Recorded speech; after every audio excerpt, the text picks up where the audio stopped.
Hey everyone, welcome to the stream. Dr. John here, and today we're going to be doing a deep dive into one of the most significant, yet surprisingly underreported public health court cases of our time. We're talking about the court case held against the EPA in regards to its policy on water fluoridation, a landmark case that challenges one of the longest public health policies in the United States. Now, I know what a lot of you are thinking. Another fluoride discussion? Really? But trust me, this is not just about fluoride. The ramifications of this go well beyond that of just this single court case. This is a story about scientific evidence confronting established health policy and the measures some of these public health institutions are willing to take in order to, shall we say, unfollow the science. Picture this. It's 2017, and a group of organizations files a lawsuit against the EPA over its water fluoridation policy. Simple enough, right? But what unfolds is a fascinating tale of delayed research studies, institutional negligence, and a groundbreaking scientific work that took nearly 10 years before it saw the light of day. And in fact, it almost never did. Here's a quick peek into an interview from the lead plaintiff attorney on this case during the final phase of this trial. I think this gives a pretty good perspective of what's to come in regards to this case. So the NTP wanted to publish it. They were 7 days away from publishing it, but they were prevented from publishing it. And I think the reason they were prevented from publishing it is that the findings were not sufficiently compatible with this political issue of water fluoridation. It got in the way of a policy, but it really raises a question. Do you want your NTP, which is supposed to be all about science, independent science, do you want these political bodies to have sort of a veto power over them? And that's what we see happening with fluoride, this veto power from political bodies over the scientists at the NTP. Even if the judge finds it. Okay, so he made some pretty bold claims there, but one thing that is kind of surprising is that I have never heard about this much in the media. And in fact, I didn't really hear much about this court case at all until I started doing deep dives on fluoride. But it was keeping the public health agencies up at night. And some of the bold claims made by Mr. Conant during his remarks aren't just speculation. There are documented emails, letters, and internal correspondence between these agencies that were exposed during this trial. I have all the receipts, and I'm going to share those with you here today. Now, for those of you that have been following my previous streams on fluoride research, specifically the low IQ claims of lowering childhood IQ and its effects on neurological development, today's discussion will be connecting all of those dots. And if you're tuning in here for the first time, I think you're in for a treat. You're going to be witnessing how the science, the policy, and the public health institutions collide in real time. And before we dive in, I would like to remind, if you're tuning in here for the first time, to subscribe to my channel and hit the notification bell so that you don't miss another one of my streams. I apologize for any technical issues and delays that happened today, but I you know, that's the way it goes with live streams. So please subscribe to my channel. If you want to support my channel even more, I consider leaving me a tip in the link below. This is an independently funded channel, and any support that you may give is highly appreciated and will help keep the show going. And finally, I'll be addressing any questions during the live stream. So please keep the chat active and let me know what's going on. I'll be monitoring as I go. Even if you just give it emojis or shout outs, it's nice to just see people watching. And then I'll have an open question and answer session at the end, or in case you have any pressing questions you'd like to have answered. So with that, let's begin where it all began, back in 2016. So back in 2016, a group of non-government organizations, or NGOs, you hear a lot about NGOs now in the media, but this group of non-government organizations files a petition with the EPA. And in this petition, they make the following statements. Say, Dear Administrator McCarthy, pursuant to Section 21 of the Toxic Substances Control Act, the TSCA, we hereby petition the U.S. Environmental Protection Agency to protect the public and susceptible subpopulations from the neurotoxic effects of fluoride by banning the addition of fluoridation chemicals to water. They follow up with some reasoning. They say the EPA should exercise its authority under TSCA to prohibit fluoridation additives because fluoride shows, 1, neurotoxicity is a hazard of fluoride exposure, and 2, the reference dose that would reasonably protect against this hazard is incompatible with the doses now ingested by millions of Americans in fluoridated areas. They go on. The addition of fluoridation chemicals to water thus represents the very type of unreasonable risk that EPA is duly authorized to prohibit. Petitioners urge the agency to exercise its authority to do so. So the EPA receives this in 2016. And what do they do? Well, they hold on to it for a little bit. And in 2017, they send a response letter, which essentially says, thanks, but no thanks. They say, based on this review and careful consideration of your requests, the EPA is denying the petition. You have the right to appeal this denial by commencing a civil action in a U.S. district court. Well, this is exactly what the NGO organizations did. They filed under the TSCA with the U.S. District Court, which was taken up by the Northern District of California. Now, for a little context here, the judge overseeing this case was the Honorable Edward M. Chin, who was, surprisingly enough, an Obama-era appointed judge. Now, the court, when this was filed, the EPA immediately makes a motion to dismiss the case. And surprisingly, the court rejected this. To be honest, most of these claims that are filed under the TSCA usually get squashed out of court. In fact, almost none of them actually make it to trial. The EPA thought that they could do the same, but this motion was denied.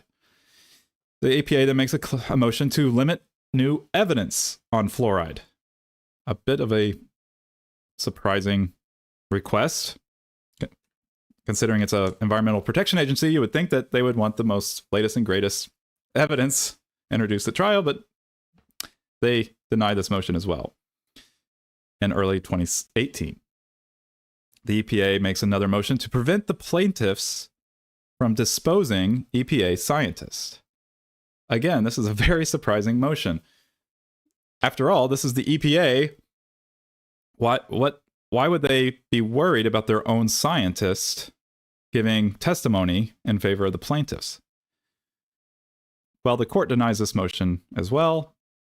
They make another motion to prevent NTP's monograph from entering the court case. Now, I've mentioned this NTP monograph in some of my previous streams, but for some context, the NTP is the National Toxicology Program, a group of independent scientists, part of the U.S. Department of Health and Human Services. They came out with this monograph detailing the neurotoxic effects of fluoride, which was published in 2024. But this is back in 2018. The history of this monograph was that they began the work in 2016, and in 2018, they were finalizing a draft. Now, this wasn't published yet, so it wasn't necessarily clear on exactly what this draft had to say, but the EPA knew about it, and they filed a motion to prevent this from entering the court as evidence. Well, the court denies this motion as well. And finally, the one last stitch effort, now we're in the year 2019, they file for a motion for a summary judgment. A summary judgment would be to prevent the court case from going to a trial. It would be almost like a quick dismissal, and the judge would rule in favor of the defendant, the EPA. Well, the court denied this motion, and they set the trial date for April of 2020. So this case was filed in 2017, and it's going to finally get to a trial in 2020. So that's already 3 years. And the funny thing happened in 2020. The pandemic, as you all are painfully aware and remember. So this didn't, the court case here wasn't immune to any delays from this. So this pushed the trial date into June of 2020, and it was going to be conducted over Zoom. And it was set to take place over the course of a week. Now, without getting into too many of the details of this, because in some of my previous streams, I've introduced some of the scientific evidence, the published works that detail exactly how fluoride can affect IQ and some of the neurotoxic effects of fluoride. But just to give a little bit of an overview here, the plaintiffs, as part of their expert testimony in this trial, let's go through some of their witnesses. They have Joyce Donahue, who was a scientist at EPA's Office of Water. And I have a clip of some of her disposition testimony right here. This study right here adds further reason why we need to do a reassessment of the fluoride safety standards in the United States. I think it's a reason for doing not just the United States, I think it's a reason for doing an update to the fluoride assessment. Everywhere. Well, for anybody who's interested in fluoride and the need for regulation of fluoride exposure. Right. And anyone interested in making sure that fluoride is safe for consumption. That people are not overexposed. That was quite surprising testimony from an EPA scientist who actually works at this organization. You could tell she was a little bit hesitant in saying some of the claims that she did as she works for the organization that's being filed against in this lawsuit. Some of the other expert witnesses that the plaintiffs had on the stand included Howard Hugh, who was the chief scientist on a series of NIH-funded papers on fluoride and neurotoxicity. They had Philip Grandjean, who was the Harvard scientist on that 2012 Harvard meta-analysis documenting the effects of neurotoxicity on childhood IQ. They also had Bruce Lampier, who a professor of health sciences at Simon Fraser University. Bruce's work was on lead and the lead toxicity and its effect on brain development in children. Now, they introduced Bruce as a sort of a neutral party, third-party witness to give him the evidence that they had on fluoride. And in some of his remarks he had made, I haven't included those here, but he basically said that the effects of fluoride were more convincing than that of lead. And finally, they had Kathleen Thiessen, who was a member of the 2006 NRC committee that reviewed fluoride. They made similar remarks that said the policies regarding fluoride in the water need to be reviewed. The neurotoxicity effects are clear. So these are some of the expert testimony that the plaintiffs of this case introduced in their trial. So who does the EPA choose for some of their expert testimony on why fluoride needs to be why fluoride needs to remain in the water. Well, surprisingly here, the EPA's witnesses were not actual EPA scientists. 2 of their 3 expert testimonies came from Exponent consulting firm. And just to give you an overview here, this is a clip from a Politico article during this trial. The headline reads, EPA hired consultants to counterstaff experts on fluoride.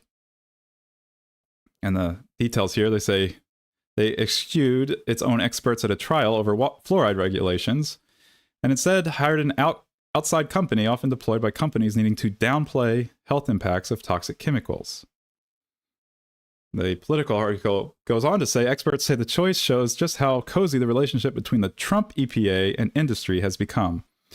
Now, this is a little bit ironic because, well, as we'll see, as we all know, the Trump administration now is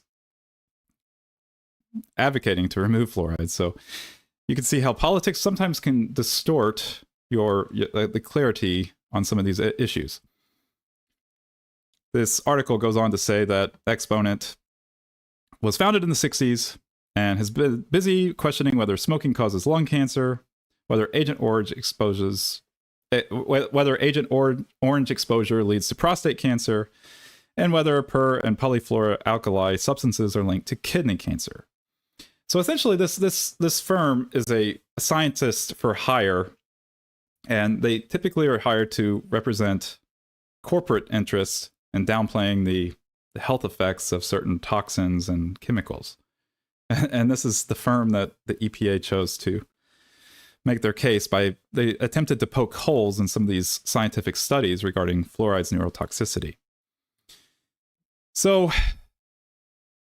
needless to say here, the judge was not convinced by these scientists for hire. His remarks by the end of this first trial was that everyone agrees that these studies were rigorous studies, the studies on fluoride. And everyone agrees that these studies would be part of the best available scientific evidence. He goes on, the EPA appears to have applied a standard of causation, which from my read of TSCA is not accurate. It's not a proper allocation, it's not the proper standard. So by the end of the first trial here, the judge makes the following recommendations. He asks the plaintiff to resubmit an amended petition to the EPA. And he further says the EPA needs to reassess the hazards posed by fluoridation chemicals and conduct a proper review. And he holds a status hearing. He wants to have a status update hearing on August 6th. And they reconvene in August. The EPA says it doesn't have the resources to do a proper risk assessment. That's a little surprising coming from a United States public health agency. But the judge insisted that EPA to reconsider their position. And he wanted to review the published version of NTP's fluoride neurotoxicity report. So this sort of makes sense because at this moment, and then furthermore, he wanted to place the case in abeyance pending the NTP publication. Abeyance meaning putting the case on hold, pending this publication. This sort of makes sense because, after all, it was a draft, and at this point in time, in 2020, so they began this in 2016. They had a first draft by mid-2019, and it had been submitted to the National Academies of Science, Engineering, and Medicine, or NASEM. So it had come back from a peer review from NASEM, and by the time this trial was occurring, they had already generated a second draft, and at this time, it was going out for a second peer review of NASEM. So NASEM still was holding on to this draft, and to be honest, to put the case on hold until this publication was finalized makes a lot of sense because the judge has to make a a definitive determination here in regards to this health policy of water fluoridation. So it would make sense to have the latest and greatest research published by a U.S. health agency to make a definitive decision here. So this is where things start to get a little bit interesting. So in 2021, this is in February of 2021, so the next year, the EPA files a letter that they received from NTP regarding their paper. And in this letter, the NTP stated that it analyzed 500 fluoride studies and produced this report titled the NTP Monograph on the Systematic Review of Fluoride Exposure and Neural Development and Cognitive Health Effects. And they concluded that the fluoride may be a hazard for brain development and IQ in children, and it was identified in the monograph as a presumed hazard. Presumed hazard is actually the most significant type of hazard. It's that level of hazard without conducting actual experiments on humans. So in a public health agency, a presumed hazard is the most severe hazard that it can denote. Now, they go on to say in this letter, which was given to the EPA, that the NASEM committee did not support the NTP conclusions and determined that more and convincing evidence is needed. So they finalize by saying, we will carefully consider all the committee's comments as we finalize and publish the NTP fluoride monograph as a state of science document later in 2021. So a state of the science document does not have the same bearing on public health policy as a systematic review as the original draft was. So this is a little bit of a walk back from NTP's initial report. So this is not very good news for the plaintiffs, but regardless, the judge still says he's keen to see the finalized published NTP report. And the case remains in abeyance until the document is published. So what happens?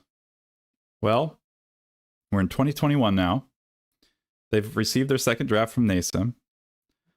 2021 trucks by, and they have a third draft by the end of 2021, and by 2022, it's being sent out to another panel of external reviewers. So this case is still on hold. They have a status hearing in early of 2022, where the judge reiterates his desire to see the finalized published NTP report. And again, the case remains in abeyance, or it's stayed or put on pause until publication. So 2022, we're in February, and they get the third draft back from the external reviewers. This is the NTP. They get their external review early February. And after they get the review back from these external review committees, there's a letter that is sent from the ADA, the American Dental Association, to Rick Wojcik, the director of National Toxicology Program. And in this letter, the ADA makes the remark that on behalf of our 162,000 members, we would like to express our concern about the National Toxicology Program's forthcoming State of the Science report, examining whether there is a causal relationship between fluoride exposure and potential neurodevelopmental and cognitive effects. And this part here is a little bit surprising. Specifically, we ask you to exclude any neurotoxin claims lingering from NTP's now abandoned monograph, even if placed in a foreword or executive summary. So this is a very alarming remark here, because they're essentially wanting them to downplay some of the findings from Fluoride's neurotoxicology report. Well, regardless of this, there was an email sent by Mary Wolf in April. So they have their third draft from this external review committee. Mary Wolf, who is a part of the National Toxicology Program, she sends out an email in April to the CDC, to a Casey Hanan. He's the director of the Division of Oral Health. In this email, she reports that attached is the pre-publication draft of the NTP monograph on the state of the science on fluoride. At this time, the analysis and the conclusions are set. We're not requesting comment, however, please let us know if you identify any error in the text. They go on to say, in October 2021, we sent you the draft State of Science monograph and CDC provided comments. All comments have been carefully considered in finalizing the monograph. Currently, we are preparing our communication plan for when the monograph is released. We are working toward its release in mid to late May, and we will share the date when it's set. So it seems like they're pretty set on publishing this work around May. And in fact, when May 11th rolls around, and she sends another email to Casey stating that she shared the pre-publication draft. We have set the date of publication for May 18th, 2022. And the monograph will be posted to the NTP website. We will email a notice of the posting to the NTP listserv subscribers. Okay, so she's made it pretty clear that they're going to publish this in May. And May 18th rolls around, and what happens? There's no publication. And then in early June, it is known that they sent this out for a fourth peer review to the U.S. Department of Health and Human Services. So what's going on here? This is a little bit strange, right? They made this claim that we're going to be publishing this work. It's going to be out in May, and it never happens. Well, so by this time, the plaintiffs on this case are beginning to get suspicious. And in September of 2022, they make a motion to the judge to take the case out of abeyance, to take the case out of hold. And in October, they have a status hearing addressing this motion to take the case out of hold. Now, I have some videos from this hearing to show you exactly what transpired between the plaintiffs, the judge, and the defendants representing the EPA. Let's take a look at how this is played out. Counsel, please state your appearance for the record, beginning with the plaintiff. Good afternoon, Your Honor. Michael Connett for the plaintiffs. All right. Good afternoon, Mr. Connett. Good afternoon, Your Honor. Brandon Adkins on behalf of EPA. I guess I'm a little bit puzzled by what is happening with the NTP monograph. So it's been reviewed now, peer reviewed. Is it 4 times? Is that right? Well, it's been, from my understanding, Your Honor, is it's been peer reviewed by NASIM twice. And I would add to that, Your Honor, as the parties reported to the court in January of this year, based on correspondence from NTP's attorney, NTP finished a third draft of their monograph last fall in November. So in November of last year, NTP submitted the draft for review. We heard in February from a source with knowledge that review, all of the comments were received from those 5 external reviewers. NTP finished and completed its report by May of this year. And I have confirmed, Your Honor, last week with an attorney for the Department of Justice that there is a May 2022 report. They have it. It's in the DOJ's possession. It was a final report. It was set to be released on May 18th. It was final. It had gone through, at that point, 3 complete peer review processes. For reasons that are currently unknown, in the days before that report, that final report was released, there was a decision made to not release it. And then during this summer, that report was submitted again to agencies within the Department of Health, entities within the Department of Health and Human Services, to allow them to review it again. So if you consider that a peer review, that would be the 4th peer review of this document. And now, based on the declaration by Dr. Wojcik, the director of NTP, this report, which has now been peer reviewed 4 times, is going to be submitted for a 5th peer review by a working committee of the Board of Scientific Counselors. There will be at least 5 separate peer review processes extending over 4 years. This is, to put it mildly, exceptionally unusual.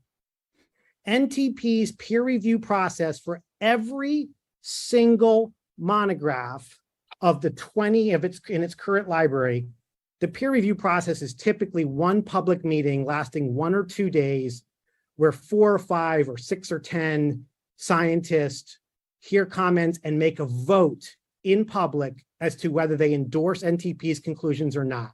A very public, pretty short process. Here, again, we're now on to the 4th year. We're going to have a 5th body review this report. Now, our concern, Your Honor, given that the peer review process here is so unusual and is taking so long, it looks to us like the results are not appreciated or liked by someone. And it concerns us because we believe that report was finalized in May of this year after 3 complete rounds of peer review. We believe that report from May, which I have never seen, I do not know what it says, but we believe that report is what we've all been waiting for. So I think he lays it out pretty clearly that it's pretty surprising here what's going on. These NTP reports, as he had mentioned, typically only take a month or 2 of peer review, and then before they're actually published. And this one has been going on for 4 years. So let's just see what the judge has to say about these remarks and what the EPA pushback for reasoning for keeping the case on hold. So whether it was about to be published or not kind of is not as important as the fact that there's something actually concrete out there that has been the result of a pretty extensive process. What is the government's view about having that available? Our position is that, discovery's closed, that we're not under an obligation to produce anything at this time. But we did make an attempt to check with the agency to see if they had a draft, and they confirmed that they did not have a copy of the May 2022 draft. Our position here is we need to wait until NTP is complete. And to the extent it came up in discovery, I think our position would be that it is irrelevant. And let me ask, just because something is not ready for general public consumption publication doesn't necessarily mean it's not discoverable, especially for purposes, if what we're looking at the end of the day, and we've already saw sort of phase 1 of this trial, expert testimony, the issue is really a 702, 703 question. And is this the kind of thing that an expert in the field could rely on? Could they rely on a, quote, draft that's been through several iterations in peer review, but not the final sanctioned, published thing of an agency. Is that something that an expert could rely on? And as you know, experts can rely on things that are not even admissible otherwise. And So I don't know what's your view on that question? we've formed our views about the drafts, whether they can be used or not. And at this point, our expert epidemiologist is no longer available as an expert witness in this case. So EPA would be prejudiced not just by the continued delay of a decision in this case, but also because we can now not speak through the mouthpiece of a single expert and provide the streamlined expert testimony that we wanted to provide to the court back when we moved in 2019 for an Well, extension but of the discovery if deadline. I were to reopen the case, which I'm inclined to do, whether it's now or at some point, I do not accept the government's position that we should just freeze the record as it existed in 2020. That would be putting our head in the sand for, frankly, no good reason, because there's been things have developed. I mean, wholly apart from the NTP stuff, we've now got the consolidated study, we've got the Spanish study, we've got other things that I want to hear about and I want experts to hear about. It's unfortunate your epidemiologist is not available, but you, government, I assume, has the ability to find somebody else. Of course. And you'll be given a full opportunity. I hate to, the time and expense of, acquiring somebody new. So in terms of the proposition that we should just freeze the record and ignore all the scientific development that has occurred since is not one that I am going to accept.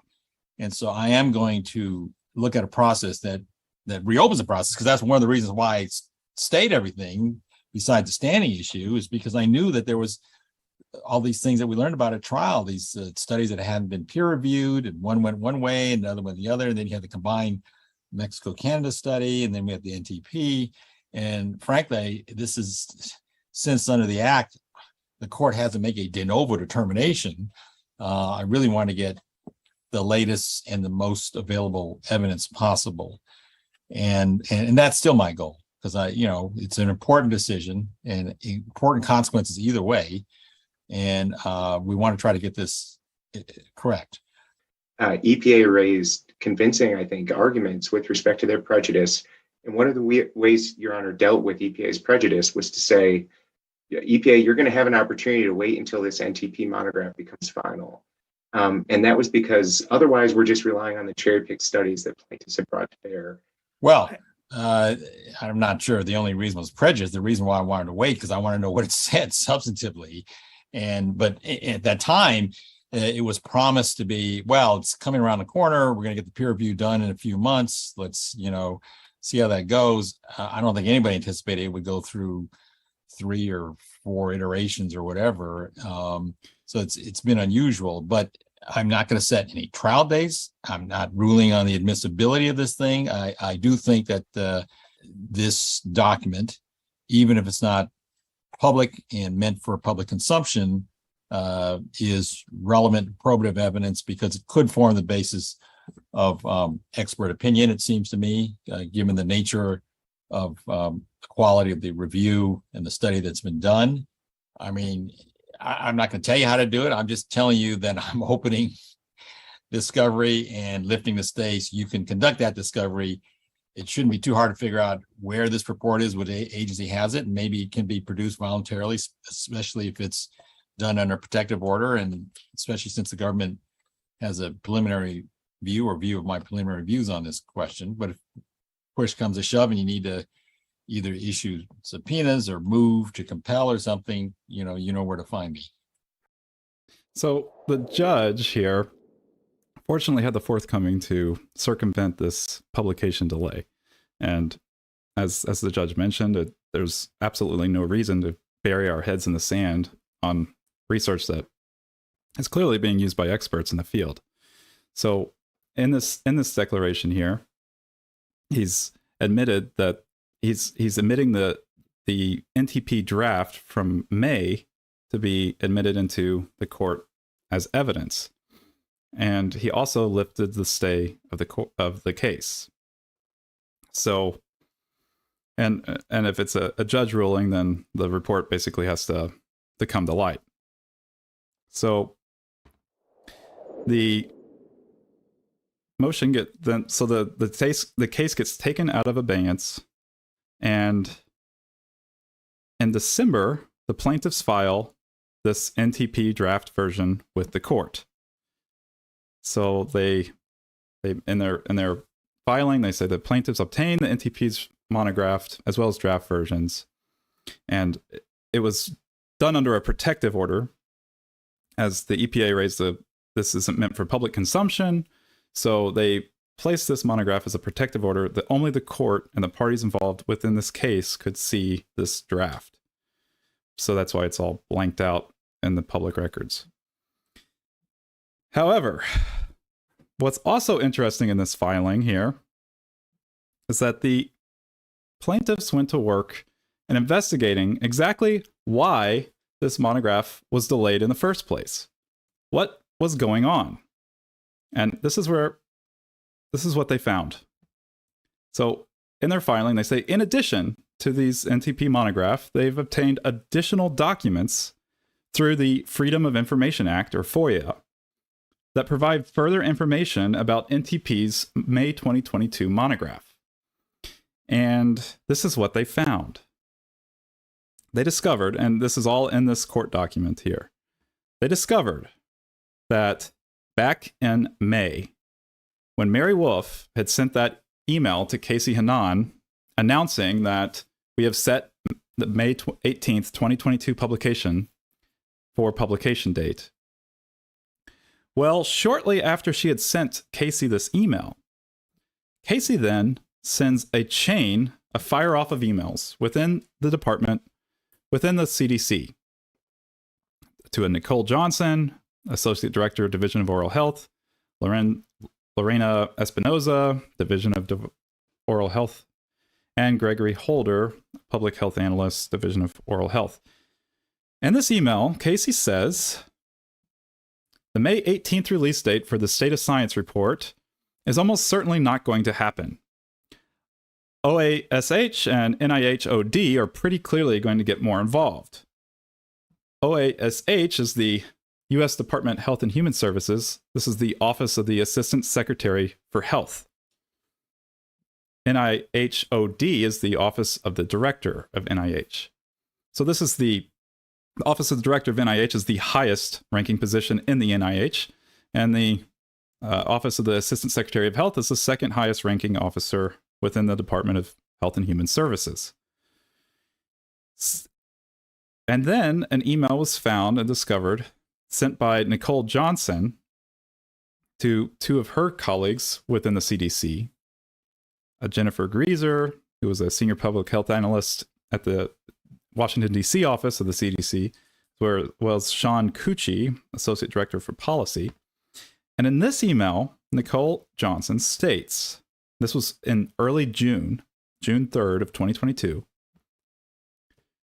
She states, the latest we heard yesterday is that Ash Levine has put the report on hold until further notice. Ash Levine corresponds to Rachel Levine, the U.S. Assistant Secretary for Health, the second highest office of the Department of Health and Human Services. So this is quite startling in that just arbitrarily, someone from one of these high-ranking government health agencies can just arbitrarily prevent a body of knowledge from getting published. This was not just some quack science. This was a representation of all of the scientific work that went on with fluoride. And their conclusions are that it's dangerous and it's toxic at the levels currently recommended by public health agencies. This went against what the current policy was, and they just tried to squash it.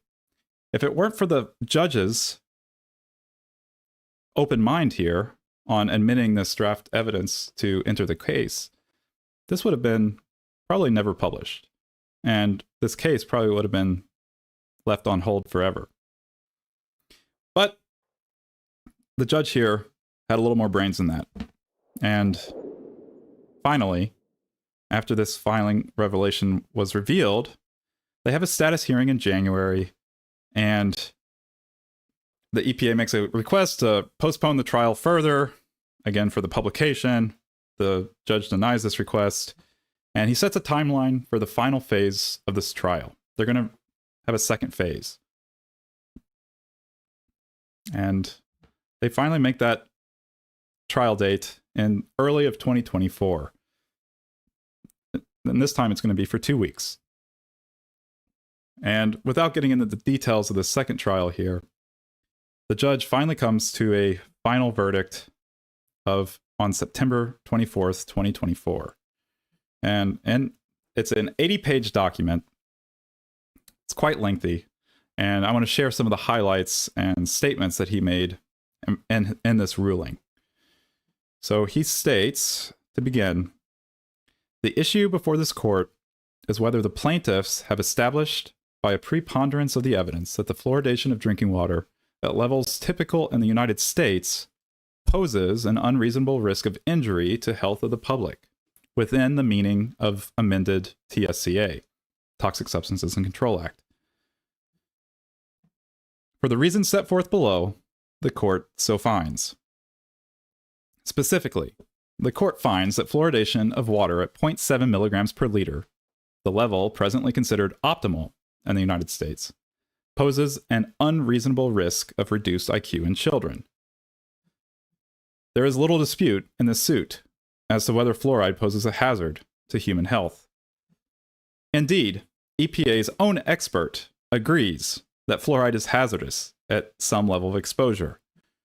And ample evidence establishes that a mother's exposure to fluoride during pregnancy is associated with IQ decrements in her offspring.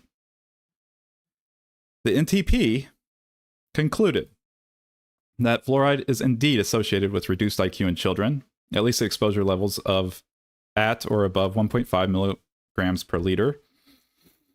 Scientists have observed a statistically significant association between fluoride and adverse effects in children, even at such lower exposure levels, less than 1.5 milligrams per liter.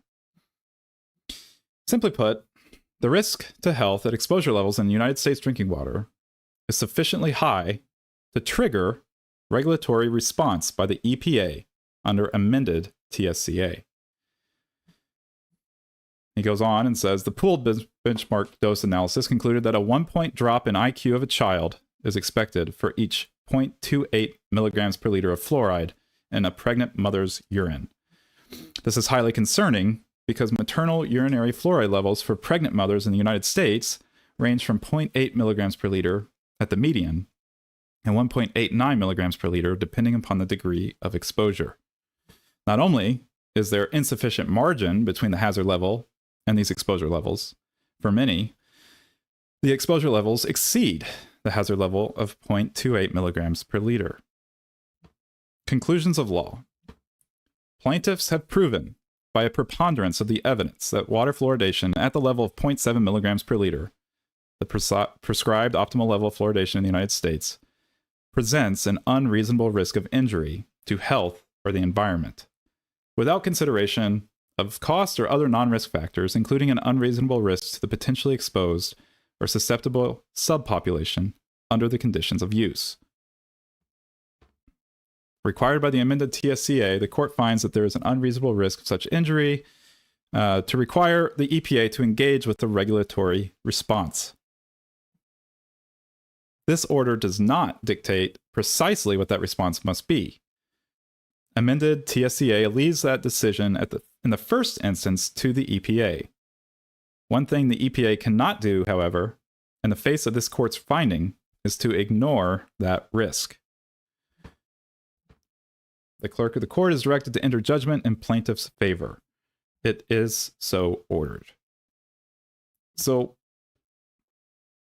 it seems like the verdict here rules in the favor of the plaintiffs, which is fortunate.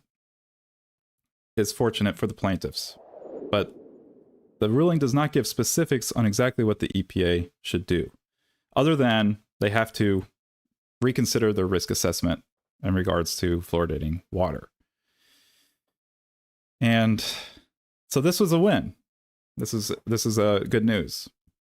But as you are well aware, water is still being fluoridated, and the regulatory response of the EPA has still not been shifted down. So what has the EPA done since this court ruling?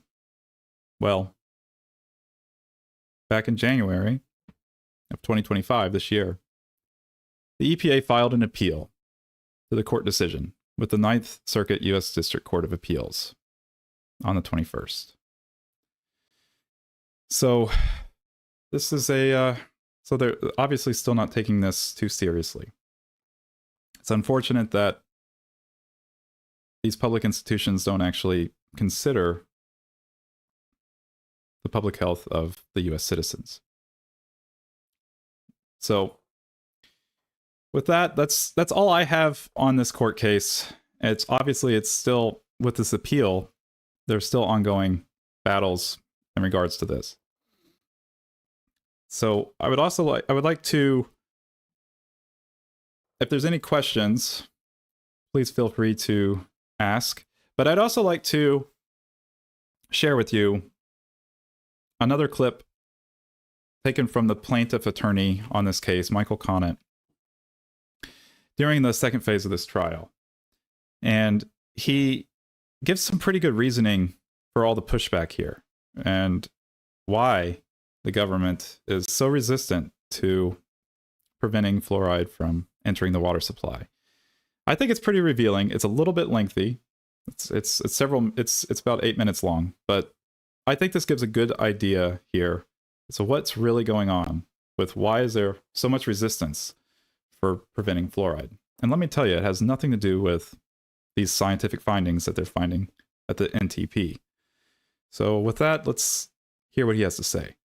How did this happen? How did we get water fluoridation? Okay, I view it as a perfect storm. You had a multitude of powerful special interests that each had their own, which each stood to gain from this policy. So let's break it down. What are some of these interests? First, you had organized dentistry like the American Dental Association. The ADA, as with the American Medical Association, the AMA, were terrified that the government was going to socialize dentistry or socialize medicine, meaning the government would start to become involved in providing dental care and thereby kind of interfere with the ADA's monopoly on dentists, right? And so the ADA looked at water fluoridation and saw it as a very appealing alternative. Like, don't cut into the dentist monopoly, throw some industrial chemicals in the water, and then that's how you can deal with oral health. So that's special interest number one. Special interest number two, the sugar industry. We had a large tooth decay problem back in the 1940s, right? And the sugar industry was feeling some heat, and they certainly didn't want the government's approach to dealing with tooth decay to be cutting down on sugar consumption.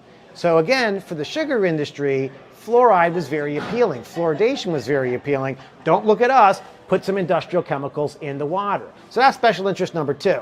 Special interest number three is a poorly understood fact from a lot of us here in the United States, and that is that fluoride was a major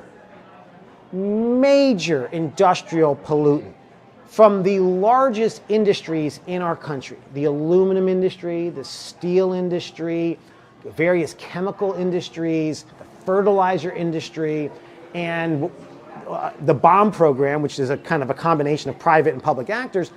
But there was massive fluoride liabilities, because fluoride was being released into the air from these facilities without any pollution control. And the thing about it that was so bad for industry is once you admitted that fluoride into the air and it got into the grass, cows ate it, they would get crippled. The cows would get crippled, their teeth would fall out, and it's like plain to the naked eye that they're being poisoned, and fluoride, you could document fluoride as the cause of it. So industry couldn't really airbrush it away. Like, just to give you a sense of the extent of fluoride liabilities from air pollution, between about 1950 and 1970, there was more liability for fluoride air pollution than the top 20 air pollutants combined. So industry felt they were very concerned about it, and the aluminum industry was the one industry that kind of was in the 30s kind of promoting the idea of, well, hey, you know what? Fluoride may actually have some beneficial effects, okay? And in 1939, the first ever proposal to fluoridate water was made by a scientist named Gerald Cox. Gerald Cox worked at the Mellon Institute, and was funded by two industries, the sugar industry and the aluminum industry. And Gerald Cox stated in 1939 that the present trend towards the complete removal of fluoride from water may need some reversal because of the tooth decay benefits. And I think that's an interesting point right there, because in the 1930s, the trend was to eliminating fluoride from water because there was a growing appreciation in the scientific community that fluoride is a toxic compound like lead and arsenic. And like you saw a lot of scientific research back then on the thyroid gland, on various components of systemic health. And so in 1939, you have this sugar-funded, aluminum-funded researcher saying, hey, maybe we want to add it to water because it's so good for teeth. So those are three of the major sort of influences on the private actor level. But then you have the government, and that might be, that's the fourth special interest, but it's actually within the government. And that is that the government, it was World War II, and they were trying to build the bomb, right? The Manhattan Project, this large, sprawling industrial enterprise. And fluoride was the chemical that they found could be used to enrich the uranium, and uranium hexafluoride. And so they needed massive quantities of fluoride in order to build the bomb. And that resulted in large-scale exposures of fluoride to the workers who were helping to build the various components of the bomb. And what you see in the documents is that the toxicologist and the medical director of the Manhattan Project were very concerned about fluoride. They were very concerned. And that fact there is, I mention it because the government approached fluoride not like, oh, let's just investigate this issue and just communicate with the public about what we're finding, good or bad. It was not that. And they actually have a policy of the Atomic Energy Commission in 1947 where if there's research indicating that our processed chemicals, i.e. Chemicals like fluoride or uranium, are harmful, that publishing information about that would be detrimental to the government's interest, because the government is partly responsible for exposing workers and communities to these high levels of fluoride. So the government didn't like fluoride. The government was had a conflict with fluoride too.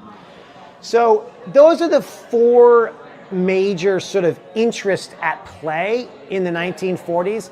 Now, why the decision was made to fluoridate, you can't see any particular document and say, aha, here's the smoking gun. That doesn't exist. We don't have that.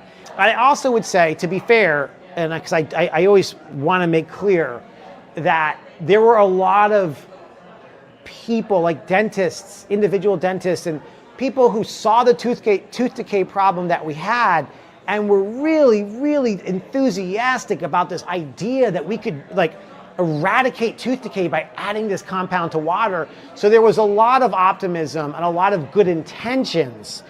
And I think that optimism and good intentions was sort of exploited by certain actors for various reasons. I think the encouraging thing here is that we're seeing a change taking place in the scientific community, the environmental epidemiology community. You can see a change taking place. You can see there's just a great deal of concern now about fluoride in the brain and other parameters. You're seeing a lot of research coming out. Like fluoride used to be the kind of subject that if you're a scientist in academia, you might not want to study it. It might not be good for your career. I think we're seeing a change there. Like fluoride's becoming a safer topic to study. Like it's becoming like mercury and lead and PFAS. And so that's very encouraging to me. I mean, Because that's sort of like, when you have that happening, when you have this sort of scientific academic community doing primary research to better understand how this is affecting our health, I mean, at that point, it's only a matter of time before we get the stuff out of the water and the food, because there's just this accumulating evidence of harm. I mean, and I think you are seeing the paradigm change. But the thing is, there's so many dinosaurs in the way that make it go a lot more slowly than should be the case. I always look at sort of issues as having like an ecosystem, and everyone has a certain part to play. You know, my part might be filing a lawsuit or whatnot. Someone else's part might be, you know, going to their city council and really just trying to raise awareness at the city council level. But everyone has a part to play, and I think it's just tapping into what motivates you. What type of work do you feel comfortable with? What type of work do you enjoy doing? And that's all I could suggest in terms of the fluoride issue, is people who can find that sweet spot on fluoride, go for it.